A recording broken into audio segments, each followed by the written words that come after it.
Gold hub తాకట్టులో ఉన్న బంగారాన్ని విడిపించి కొనబడును. అదే రోజు ఆన్లైన్ ధరకు కొని డబ్బులు ఇవ్వబడును. హాయ్ హలో నమస్తే, వెల్కమ్ టు మనం టీవీ. నేను దుర్గా. కేవలం తెలంగాణలోనే కాదు, దేశవ్యాప్తంగా రాజకీయాల్లో సంచలనం సృష్టించింది ఢిల్లీ లిక్కర్ స్కామ్. అయితే ఈ స్కామ్ లో తెలుగు రాష్ట్రాల్లోని చాలా మంది ప్రముఖులు ఉన్నట్లుగా మనకి కేంద్ర దర్యాప్తు సంస్థలైనటువంటి ఈడీ, సిబిఐ ఆరోపిస్తున్నాయి. అయితే అసలు ఈ ఢిల్లీ లిక్కర్ స్కామ్ ఏంటి, దీనికి సంబంధించిన వివరాలు ఏంటి అనే విషయాలు ఒక్కసారి మీకు తెలియజేసే ప్రయత్నం చేస్తాను. దేశ రాజధాని ఢిల్లీలో గతంలో 60% మద్యం దుకాణాలు ప్రభుత్వం నడుపుతూ 40% ప్రైవేటు ఆధ్వర్యంలో ఉండేవి. అయితే వాటిని పూర్తి 100% ప్రైవేట్ సంస్థలకు అప్పగించాలని 2020లో ఆప్ ప్రభుత్వం నిర్ణయం తీసుకుంది. ఆప్ సర్కార్ నిర్ణయం మేరకు 2021 జనవరి 5న లిక్కర్ పాలసీ రూపకల్పనకు ఢిల్లీ ప్రభుత్వం మంత్రుల బృందంతో కూడిన ఓ కమిటీ వేసింది. డిప్యూటీ సీఎం మనీష్ సిసోడియా, సత్యేందర్ జైన్, కైలాష్ గెహ్లాట్ ఈ బృందంలో ఉన్నారు. వాళ్ళంతా కలిసి 2 నెలల తర్వాత కొత్త లిక్కర్ పాలసీని అందించారు.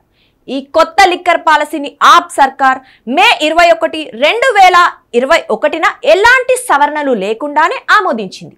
ప్రభుత్వానికి భారీగా ఆదాయం తగ్గి షాపుల నిర్వాహకులకు అతి భారీ లాభం వచ్చేలా పాలసీ రూపొందింది. దాదాపు 4 నెలలు పెండింగ్ పెట్టిన తర్వాత 2021 నవంబర్లో కేజ్రీవాల్ సర్కార్ తీసుకొచ్చిన కొత్త లిక్కర్ పాలసీకి ఢిల్లీ లెఫ్టినెంట్ గవర్నర్ కూడా ఓకే చెప్పారు.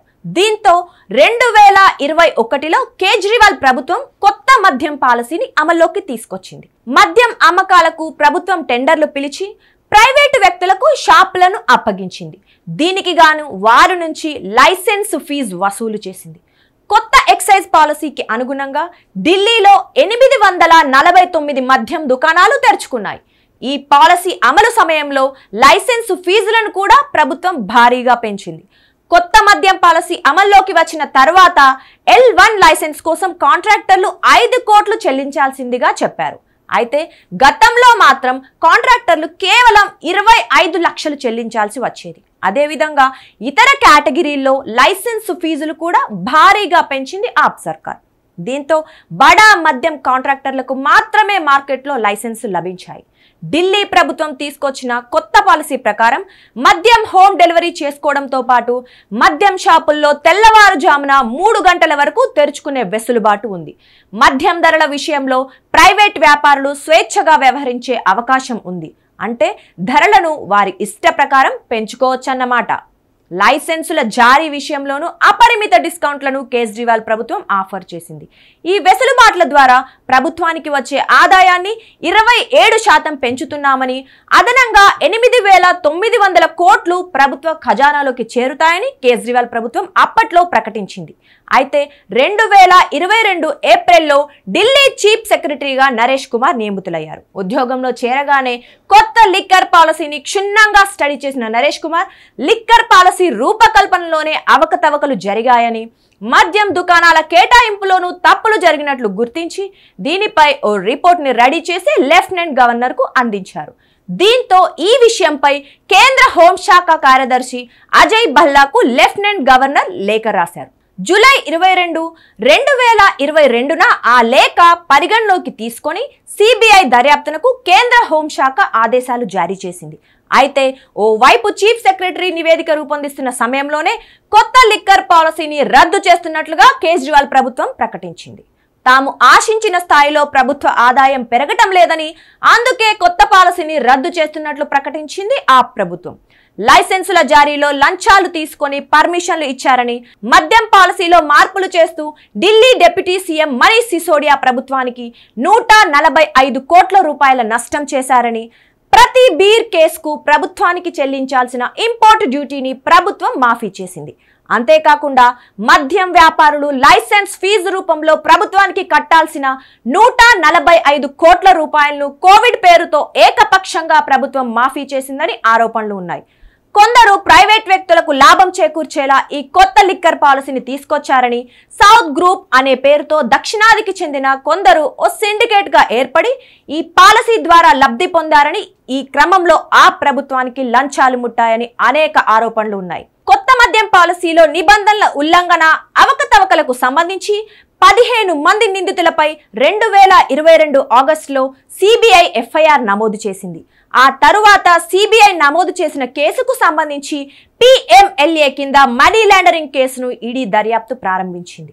ఢిల్లీ ప్రభుత్వ నూతన మద్యం పాలసీలో జరిగిన కుంభకోణంపై ఈడీ, సిబిఐ వేర్వేరుగా దర్యాప్తు చేస్తున్నాయి. ఈ పాలసీ రూపకల్పన, అమలు పరచడంలో మనీ లాండరింగ్ జరిగిందన్న ఆరోపణలపై ఈడీ దర్యాప్తు చేస్తోంది. అలాగే విధాన రూపకల్పనలో అవకతవకల ఆరోపణలపై సిబిఐ దర్యాప్తు చేస్తోంది. హైదరాబాద్ కు చెందిన ప్రముఖ లిక్కర్ వ్యాపారవేత్త రాబిన్ డిస్టిలరీస్ పేరుతో వ్యాపారం చేసిన అరుణ్ రామచంద్ర పిల్లై, వైసీపీ ఒంగోలు ఎంపీ మాగుంట శ్రీనివాసులు రెడ్డి, ఆయన కుమారుడు మాగుంట రాఘవ, అరవింద ఫార్మో వ్యవస్థాపకుడు శరత్ చంద్రారెడ్డిలతో కూడిన సౌత్ గ్రూప్ ఈ లిక్కర్ స్కామ్ లో అవినీతికి పాల్పడిందన్న ఆరోపణలు ఉన్నాయి. సిబిఐ ప్రకారం ఢిల్లీ ఎక్సైజ్ పాలసీ 2021-22ని ఎక్సైజ్ అధికారులతో పాటు రూపొందించడంలో, ఇంకా అమలు చేయడంలో క్రియాశీల పాత్ర పోషించిన నిందితులలో పిల్లై కూడా ఉన్నారు. ఈడీ ప్రకారం ఈ అరుణ్ రామచంద్ర పిల్లై మద్యం తయారీ కంపెనీ ఇండో స్పిరిట్స్ సంస్థకు అన్ని తానే వ్యవహరించేవాడు. ఈ కంపెనీలో 32.5% షేర్ పిల్లైదే. హైదరాబాద్ కు చెందిన ఈ వ్యాపారవేత్త మనీ లాండరింగ్ కు పాల్పడి ప్రజా ప్రతినిధులకు ఢిల్లీలో లిక్కర్ లైసెన్సుల విషయంలో అక్రమ మార్గంలో మేలు చేశాడనేది పిల్లైపై ఉన్న ప్రధాన అభియోగం. సిబిఐ సమాచారం ప్రకారం హైదరాబాద్ కు చెందిన రాబిన్ డిస్టిలరీస్ ప్రైవేట్ లిమిటెడ్ కు పిల్లై డైరెక్టర్ గా ఉన్నారు. ఏప్రిల్ 22, 2022న స్థాపించిన ఈ కంపెనీకి ప్రేమ్ సాగర్ గండ్రా మరో డైరెక్టర్ గా వ్యవహరించారు. ఢిల్లీలో ఉన్న ఓన్లీ టచ్ లౌడర్ అనే ఈవెంట్ మేనేజ్మెంట్ కంపెనీకి ఈ మహేంద్ర ఢిల్లీ లిక్కర్ స్కామ్ లో కీలకంగా వ్యవహరించిన విజయ్ నాయర్ ఓనర్లు. మహేంద్ర కు విజయ్ నాయర్ కు మధ్యవర్తిగా పిల్లై వ్యవహరించినట్లు సిబిఐ చెబుతోంది. విజయ్ నాయర్ కు పిల్లై కోట్ల రూపాయల ముడుపులు చెల్లించేవాడని, ఆ తరువాత ఆ డబ్బును ఢిల్లీ ప్రభుత్వ ఉద్యోగులకు లంచాల రూపంలో విజయ్ నాయర్ చేరవేశారని సిబిఐ పేర్కొంది. మహేంద్రకు చెందిన ఇండో స్పిరిట్స్ సంస్థ ద్వారా వచ్చిన డబ్బును విజయ్ నాయర్ కు రామచంద్ర పిల్లై పంపేవాడని సిబిఐ స్పష్టం చేసింది. ఈడీ చెబుతున్న వివరాల ప్రకారం ఇండో స్పిరిట్స్ కంపెనీ అక్రమంగా ఆర్జించిన 69 కోట్ల డబ్బులో 29 కోట్లు పిల్లై అకౌంట్స్ కు ట్రాన్స్ఫర్ అయ్యాయి. ఈ డబ్బులో పిల్లై ఒక టీవీ ఛానల్ అధినేతకు 4.75 కోట్లు, అదేవిధంగా అభిషేక్ బోయినపల్లి అకౌంట్ కు 3.85 కోట్లను పేమెంట్ చేసినట్లు ఎన్ఫోర్స్మెంట్ డైరెక్టర్ గుర్తించింది. ఇక్కడ గమనించాల్సిన విషయం ఏంటి అంటే అభిషేక్ బోయినపల్లి కూడా ఢిల్లీ లిక్కర్ స్కామ్ కేసులో నిందితుడే.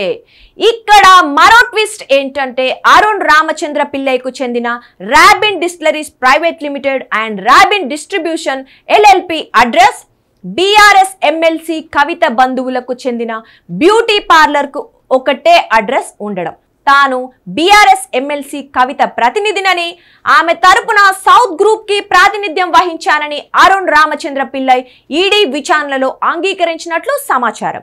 కవిత బినామీనే రామచంద్ర పిల్లై అని ఈడీ బలంగా వాదిస్తోంది. ఈ కేసులో కవిత ప్రమేయం గురించి మాట్లాడుకుంటే ఢిల్లీ బీజేపీ ఎంపీ పర్వేష్ వర్మ, ఢిల్లీకి చెందిన మాజీ MLA Manjinder Sirsa Delhi liquor scam లో కవిత పాత్ర ఉందని తీవ్ర ఆరోపణలు చేశారు.